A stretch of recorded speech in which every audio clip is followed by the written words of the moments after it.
Hello everybody, welcome back to The Hobby Musician. You're joining us today as we work ourselves through a mini-series of the most ambitious project we've ever undertaken here at the channel. We are currently building 2 guitars completely from scratch, completely using normal tools, and completely using salvaged or scavenged wood.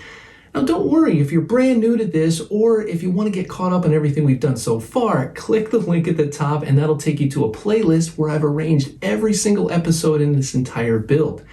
Now today's episode is all about necks, but as I was preparing for it, I realized I'm gonna have to break this episode into 2 parts. There's so much that goes into building your own guitar neck completely from scratch that it's just gonna make for too long of an episode. So as we start to get into today's part 1 of building a neck, I just want to remind you, if you ever see us mention or talk about a tool or an item that we're using for this build, as always, I've got some affiliate links down below that you can click on and check out the exact things that we're using and maybe even use them in your build. Well, the part 1 that we're going to talk about today, I'm classifying more as the physical construction of the neck. Everything from how we're shaping the back, how we're sealing it, the cosmetic look, like the fret markers and those kinds of things.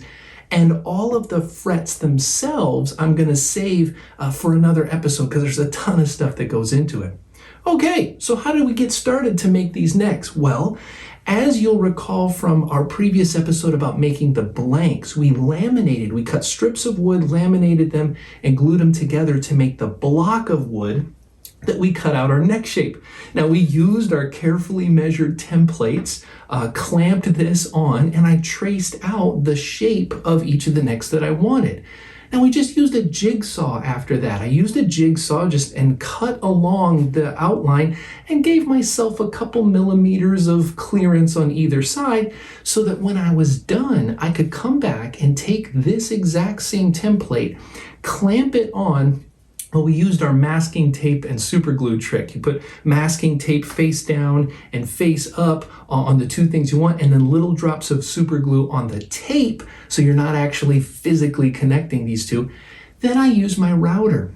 That rough jigsaw line, using a router coming along the outside edge of this, zips up and cleans up the outsides of that rough neck shape that we started with. Okay, well, what do you do from there? Well, the primary construction of a neck, the primary important bits that you have to worry about are going to be the truss rod channels that you cut into the middle. Now, you pick up an instrument, you never really see the truss rod because what happens is your main bulk wood on the bottom and your fretboard on top kind of sandwich down, and inside all of this, hidden is the truss rod and all the internal workings of the neck. So that's what I did first. I took the truss rods that I ordered and I measured out where they would start, where they would end, and I put marks on there. And then you can see in this picture, I set up and used kind of my DIY router rig to take a long flat board that I had, clamped it down onto the rough neck, and I measured and made sure that I clamped everything down so that I could just slide my router back and forth, and that would make my straight line. So I took the router bit that was the exact width of the truss rod, and I made it a tiny, tiny bit, and I took one pass and I only cut out 1/16 of an inch. Then I took the router and I lowered it a little bit and then cut out another route and then lowered it a little bit. And doing that over and over again, I was able to slowly, carefully, methodically cut down a nice straight channel for that truss rod to fit in ultimately. Now at the top, I did have to take some chisels and the top of a truss rod or where your adjustment is are a little thicker, so I had to widen out that spot of the channel just by hand. Now, the one extra thing that I did to this project is I cut 2 more channels. I cut a channel on either side of the truss rod, and the purpose of those channels was I wanted to include some carbon fiber reinforcement rods. So what I've got here, a lot of times you can find these are for like craft hobby websites. People use these for model making, like little model villages or cars, kites. A lot of kite makers would use these. They're very light but very strong. And I had seen a great tutorial over on Crimson Guitars where they described that all of their custom guitars, or many of their custom guitars, to provide extra strength in the neck, stability over time, they would put in the truss rod, but they would also put these reinforcement rods on either side of the truss rod just to help give the neck some stability. Now remember, we're using nothing but salvaged wood. And you can see on the back here, we've even laminated it. So all of the strips of wood are just glued together. So I thought, hey, better be safe than sorry. I'm not sure how the strength of this is necessarily going to hold up over time. I've done my homework. I think I anticipate it'll be fine, but I wanted to put those carbon rods in there just to be on the safe side. So you can see in this picture, I did the same thing with my straight edge and my router, and I changed the bit size and got two extra routes, two extra channels down the middle of the neck for those carbon rods. Now, the internal workings of the neck are done. So I just needed to now place and get the fretboard itself sandwiched on top. So to get ready for that, I very carefully covered the truss rod with some, painter's tape. I took one strip of painter's tape down the middle, covered over that, and then took an X-Acto knife and very carefully trimmed just up to that trough, that channel. And that I covered it, kept it covered for when I put the glue on. I took the Tight Bond wood glue that we've been using for the entire project and spread it over, but I don't want glue getting down into the truss rod channel. That truss rod is meant to have movement. And if you got glue seeping down in there and you sandwich everything together, that glue is going to harden up and it's going to completely defeat the purpose of having an adjustable truss rod. So you can see here, once I had the glue on and I had my fretboard cut out, I just traced out from the template that I was using for the frets, I clamped it up once again, left it overnight, was very careful to make sure it was in the right position. And then overnight it had dried up. Then I came back, I did one last circuit around the neck with my router. That template, the fingerboard, I had cut out again with my jigsaw, so I left some clearance. So even though it was glued on, it was all of my lines were on it correctly, there was some overhang. So I flipped it upside down. I had the nicely routed neck, and then I just zipped off the edges of the fingerboard. And at that point, I had a nice, smooth, essentially neck blank with all the internal workings, ready to start doing some cosmetic things. So we're going to switch gears here and talk a little bit about cosmetics. Now you can see here already on these necks, I've got fret markers in there. I'll turn this over on the side. You can see the small dots that go up and down the side. Well, these are cosmetic things that do help you in a functional way. They help you as a player. You can kind of get a quick visual of where you might be on the neck. But they also just look nice. So for the audience looking out there, you might want to have some things, including our logo right here in the headstock. So how did I approach this? Well, to do the fret markers, I actually used a technique I saw again on Crimson Guitars, that in my drawn out template for where the frets were going to go, I picked the spaces that I wanted. I wanted a 3, 5, 7, 9, octave, and so on. So in those frets, I took a ruler and I took a pencil, and what I did was I connected a line. I started at the top right of the fret, and I drew a diagonal line with a ruler down to the bottom left, and I did the same thing, making an X in this fret. Now, all of the frets are going to be slightly different sizes based on the scale length, and that's normal, but I wanted to make sure that these dots were going to be in the center. So by using this X technique, I'm able to find where those diagonal lines cross, and I took my Forstner bits. We've used these before in other parts of the project, but I took a Forstner bit that was the exact same radius. This was the smallest one I had, and I made sure that I ordered fret markers. And these happen to be like abalone shell or mother of pearl looking. You can get all sorts of them, colors, neon, whatever you want. But I made sure that the diameter of this Forstner bit, the circular flat bottom bit, and the diameter of these fret markers were the same. So then I carefully took my drill with this, and I found the centers of the X's, and I very gently just drilled down a starter hole. I didn't go down very deep because then I took one of those dots and I did a test. I test placed it so that I could see whether or not it was sticking up or down below. Now you see in this picture, you want to end up, you don't want to drill your holes too deep so that the fret markers go below the surface.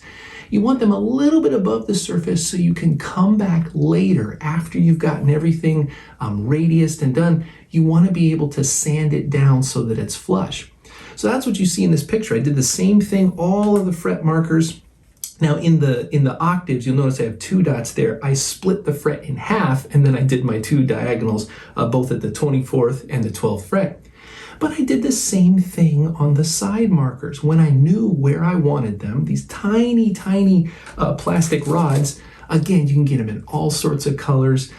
They're really, really affordable. They're just plastic rods. I got a drill bit, not a Forstner bit this time, but a regular drill bit. And I made sure that the diameter of the drill bit, the diameter of these rods was exactly the same, and then just very carefully drilled a tiny depression, tiny hole in there, and then put a drip of super glue. That's what I did for all of these. Once you get your hole, put a little dab of super glue down in the bottom, stick in your fret marker and let it dry, or stick in the rod. And these rods were long, so I stuck in the rod and then I snipped it off with some scissors and I went to the next one, stuck it in, snipped it off, but just let those dry overnight. That picture that you were looking at is what they looked like before I came back and did any of the finished sanding. Now, we're going to talk about radiusing the board, and that can help get those things down. But this is actually a picture of what these dots look like real close after you're done sanding in whatever order you do it in.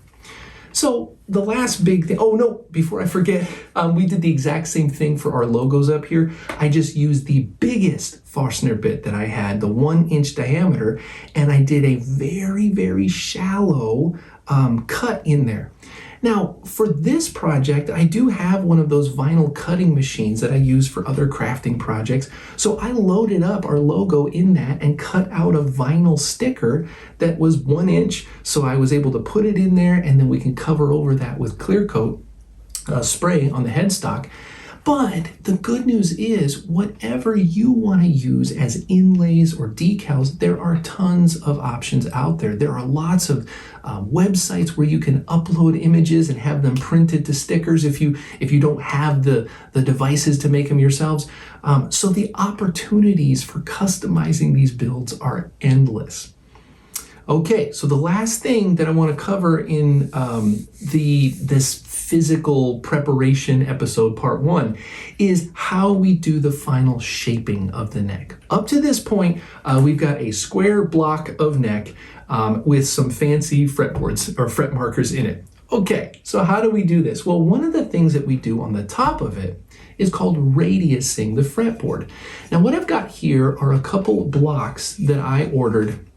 And what they are, they're nothing more than, they started out as a square block of wood, and they very carefully measured and cut in a curvature, a diameter of specific circumferences. A 14-inch, this one's a 14 and a 16. So on this side, it's a circle with a 14-inch diameter just cut into it. And on this side, it's a 16-inch.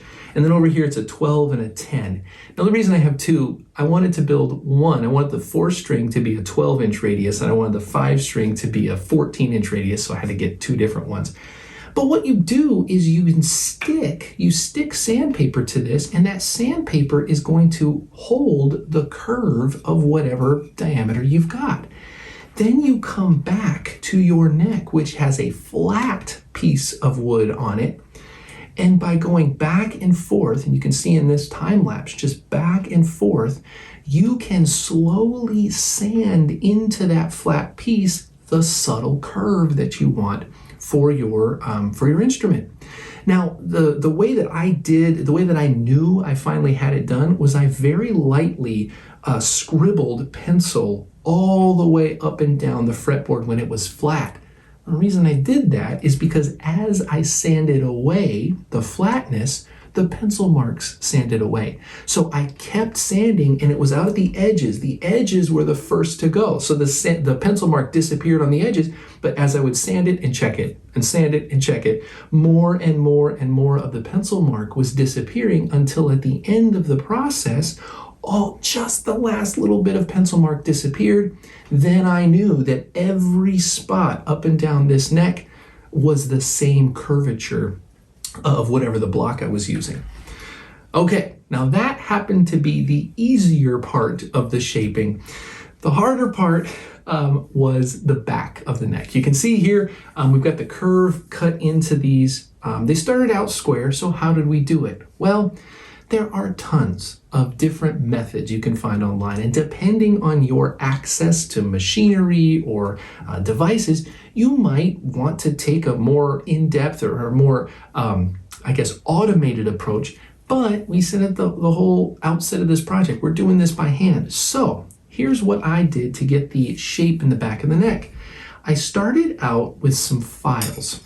What I did is I took my little rasp file here, and rasp files, super sharp, super coarse. These are going to take off a lot of wood really quickly, but it's going to be all chewed up and gnarly when you get done with it.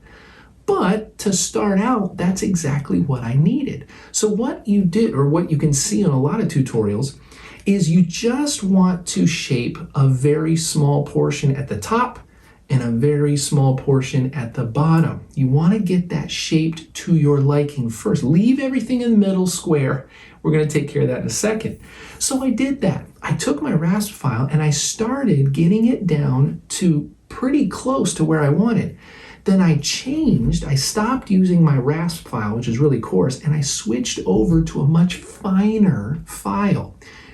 Still too coarse. This isn't what you're going to want to use as a finishing look, but it is much, much finer, and it helps get rid very quickly of those gouged teeth marks that you're going to see when you use a rasp file. So this file is what I then used to smooth down and really see and get a final shape. So I would work on it a little bit on both sides, pick it up off of the table, and I would kind of feel it and move my hand. And I brought it into the studio here and compared it, held it up next to some other bases that I have. And once I liked it, I did the same thing down here until I got a radius that I was happy with. Now, what are we going to do for the in-between parts, you might be thinking?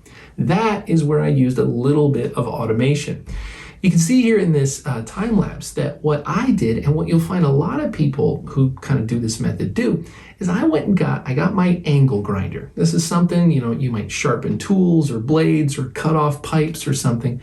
But an angle grinder is an easy way to connect the 2 points. So remember, we now have a shaped section up here and we have a shaped section down here.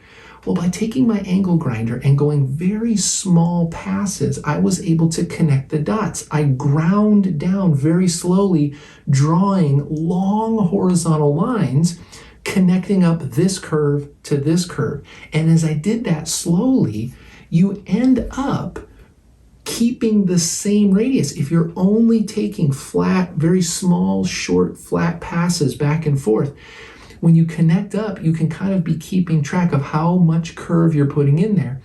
And you actually have surprisingly a lot of control over the entire neck.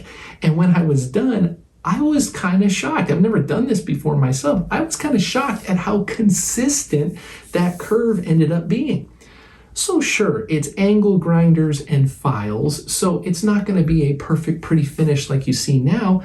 That's where the sandpaper comes in. We've said it almost every episode. A project like this, lots and lots of sandpaper. But that's how I got the finished curve on the back of the neck. And like we've already talked about, that's how we get the finished guts and curve and cosmetic details on the front of the neck. Well, everybody, I hope you got something out of this episode. I hope you saw some techniques that you might be able to put into your own build. And as always, until next time, thanks for watching, and play on, my friends. Play on.